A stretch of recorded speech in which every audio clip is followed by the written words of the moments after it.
Welcome back to Reel Fishing, where every cast is an adventure. Whether you're a seasoned angler or someone just starting out in fishing, the Fishing Report here is going to help you. Don't forget to hit that like and subscribe button, and let's get into it.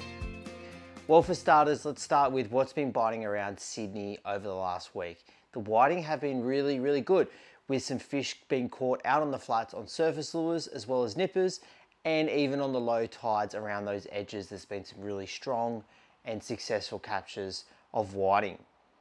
The bream as well around moored boats and rocky foreshore lines using soft plastics and hard bodies, things like the double clutch and the Daiwa 2.95 inch flick, have all been producing some really nice bream in excess of that 35 centimeter mark, which is that well over that kilo mark, which is some great fish to see.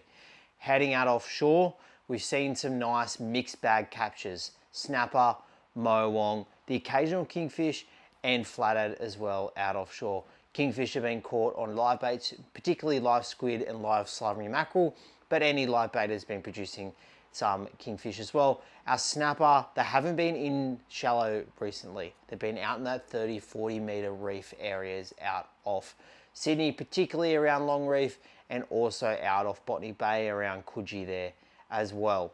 So that's what's been biting around Sydney. Let's get into where to go fishing this weekend. Well, if we look at the morning, we've got a nice tide change in the morning, again around 6:30, 7:30 in the morning, both on Saturday and Sunday, and some nice conditions to be able to head out offshore.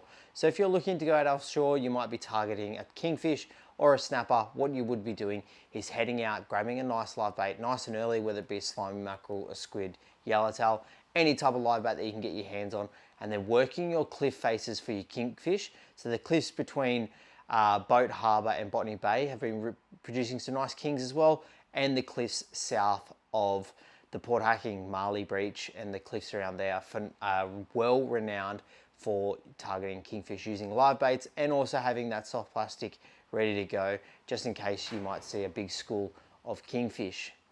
If you're targeting your snapper, again, having a variety of baits and heading out in those deeper reefs, particularly after that tide change. Nice and early in the morning, you might hang around in those shallow reefs, targeting them around soft plastics and stuff like that. But once it gets to about 7:30, head out to those 30-40 meter reefs and target them using either. You can still use some soft plastics there, or dropping down some baits to those areas. If we're going to stay in the river and we've got a nice high tide in the morning, heading up on the flats using small, lightly weighted surface walkers, or even stuff like a splash prawn or poppers, have been producing a mixed bag of fish, whether it be twitch pausing for bream and flathead, or that continuous twitch for our species like our salmon and even our whiting out on the surface. So if we're heading out in the morning, both Saturday or Sunday, once that tide has turned and the water starts to slowly run out, what I would be targeting is our edges. Again, still target using the surface walkers. Once that water sort of recedes off those flats, push those edges for your flathead. Any type of weed edge, whether it be a Towra, main bar, or even up in the Parramatta River, have been producing some nice fish, particularly on that run out tide. You should see a nice feed of flathead on that run out tide. Heading into the afternoon, and we've got a low tide at about 2 o'clock, and we've got that run in tide throughout the whole afternoon. Again, there's a strong northeast wind, so heading out offshore, not a thing I would be doing because of those strong winds. What I'll be heading to is our northeast corners, being protected out of that northeast wind, our typical summer wind, and targeting our fish on surface in that run-in tide. So whether you're using a soft plastic or a surface walker, I particularly would be looking towards the more surface action, because this time of year there's a lot of bait, particularly higher up in the water column.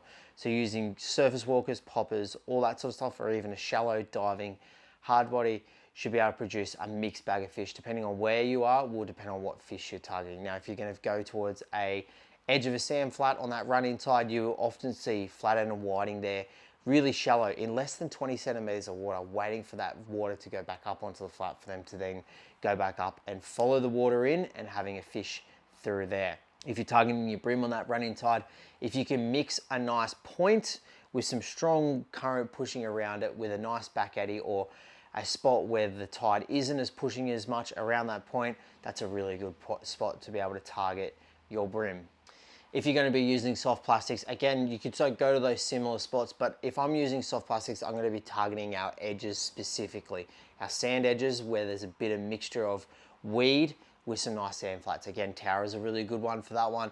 And the stretch along main bar there is another really good one for that running tide.